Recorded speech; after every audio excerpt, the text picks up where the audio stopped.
ಈ ವೇದಿಕೆ ಮೇಲೆ ನಿಭಾಯಿಸೋದಕ್ಕೆ ಜಿ ಕನ್ನಡ ಖ್ಯಾತ ಡ್ಯಾನ್ಸರ್ ನಮ್ಮ ಪೂಜಾ ಈಗ ಆ ಪಾತ್ರವನ್ನ ನಿರ್ವಹಿಸುವ ಜೊತೆಗೆ ಆ ಮನಸ್ಸಿಗೆ ಹಿತವಾಗಿರತಕ್ಕಂತ ಒಂದು ದೃಶ್ಯವನ್ನು ಕೂಡ ತೆಗೆದುಕೊಂಡು ಬರ್ತಾರೆ. ಸೊ ನೋಡಿ, ಎಂಜಾಯ್ ಮಾಡಿ. ಇದಾಗಣ ಈ ವೇದಿಕೆ ಮೇಲೆ ಒಂದು ವಿಶೇಷವಾಗಿರುವಂತಹ, ನೀವು ಹಿಂದೆಂದೂ ಕೇಳಿರದಂತಹ ವಿಶೇಷವಾದ ಅನೌನ್ಸ್ಮೆಂಟ್ ಐತಿ. ಕೇಳಕತ್ರಿ ಕಲಾಭಿಮಾನಿಗಳ ಒಂದು ಕಲೆಯ ಕಲೆ ಜೋರ. ಏನು ಆಶ್ಚರ್ಯ ಆಗ್ತಾ ಇದೆಯಾ ನಮ್ಮನ್ನ ಇಲ್ಲಿ ನೋಡಿ? ಆಶ್ಚರ್ಯ ಪಡ್ಬೇಡಿ, ನೀವು ಮೊದ್ಲಿಂದ ನಮ್ಮನ್ನ ಹಾಗೆ ತಾನೇ ನೋಡ್ತಾ ಇರೋದು. ಹಾಗೆ ನೋಡಿ, ತಪ್ಪು ನಮ್ದಲ್ಲ, ಅದು ಪ್ರಕೃತಿ ನಿಯಮ. ಅದಕ್ಕೆ ನಾವು ಹೀಗಿದ್ದೀವಿ. ಈ ಕಡೆ ಹೆಣ್ಣು ಅಲ್ಲ, ಈ ಕಡೆ ಗಂಡು ಅಲ್ಲ. ಓ ದೇವ್ರೆ, ನೀನ್ ನೋಡ್ತಿದ್ರೆ ಕೇಳು, ನೀನೇ ಸೃಷ್ಟಿ ಮಾಡಿದ್ದಿ ಜೀವ ಇವತ್ತು.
ಏಪ್ರಿಲ್ 15ರಂದು ಸುಪ್ರೀಂ ಕೋರ್ಟ್ ನಲ್ಲಿ ಆದೇಶ ಜಾರಿಯಾಯಿತು.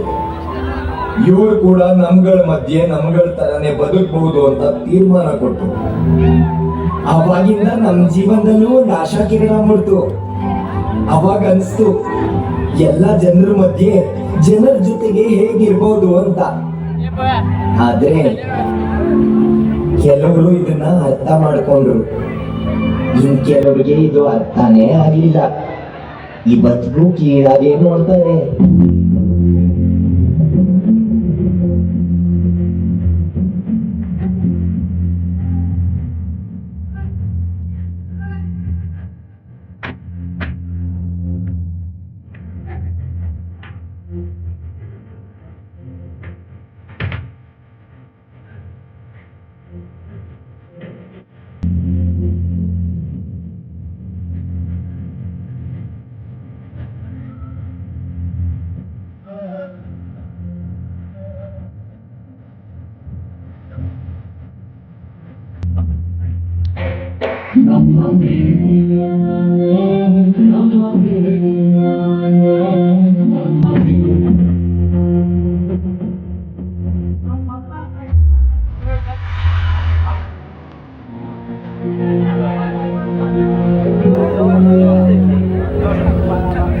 ನಮ್ಗೆ ಟೀಚರ್ ಆಗ್ಬೇಕು ಅಂತ ಆಸೆ. ಆದ್ರೆ ನೀವು ನಿಮ್ ಮಕ್ಕಳನ್ನ ನಮ್ಮ ಹತ್ರ ಕಲಿಯಕ್ಕೆ ಎಲ್ಲಿ ಕಳಿಸ್ತೀರಾ? ನಾವು ಡಾಕ್ಟರ್ ಆಗ್ಬೇಕು ಅನ್ಕೋತೀವಿ, ಆದ್ರೆ ನೀವುಗಳು ನಮ್ಮ ಹತ್ರ ಟ್ರೀಟ್ಮೆಂಟ್ ತಗೊಳಕ್ ಬರ್ತೀರಾ? ಪೊಲೀಸ್ ಆಗಿ ನಿಮ್ಮನ್ನ ಕಾಪಾಡ್ಬೇಕು ಅಂತ ಆಸೆ, ಆದ್ರೆ ನಮ್ಗೆ ರಕ್ಷಣೆ ಇಲ್ಲ. ಎಲ್ಲದಕ್ಕೂ ಉತ್ತರ ಒಂದೇ, ಗೌರವ. ಕೊನೆ ಸಲ ನಿಮ್ ಮುಂದೆ ಕೈ ಚಾಚಿ ಬೇಡ್ಕೋತಾ ಇದ್ದೀವಿ,